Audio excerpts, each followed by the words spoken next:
You may ask, can technical writing become tiresome and tedious? Considering the entire documentation that needs to be done for big projects, sometimes interest may wane. But there is one sure trick that will keep your work fun and interesting. I've used this trick over and over again to keep my technical writing tasks easy. The trick is to constantly ask yourself, which is the best possible way I can explain a particular function or task of this application or program. There will be many situations where more than one way of explaining will come into play.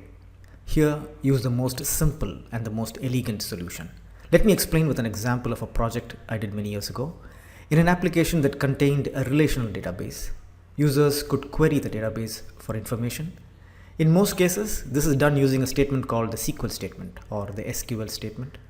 However, to frame an SQL statement does call for some skills. The application instead bypassed this SQL statement creation process by offering a click, drag and drop of elements on the screen to help users create SQL statements and retrieve data from the database. So the big question was, how many different types of SQL statements could be framed using this click and drag process? The answer, an infinite set of possibilities. So does the technical writer need to explain all the various types of SQL statements from this humongous set of statements? Here is where you need to find out what type of SQL statements one would go about framing, considering the audience the user manual is being written for. The task then boils down to explaining just those statements and how to create them using the click, drag and drop process the application offered.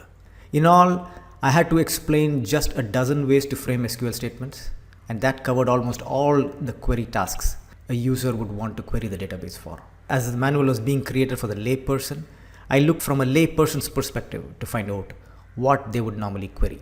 Just going about this task helped me keep my work very interesting. Instead of worrying about explaining an infinite number of situations and creating SQL statements for all of them and explaining how to do the same with the application's click and drag process. So the key is to constantly ask yourself, is there a better method, or which would be the best method to explain a particular functionality in an application or program? And mark my words, your technical writing tasks are going to be a lot more fun and interesting with this trick.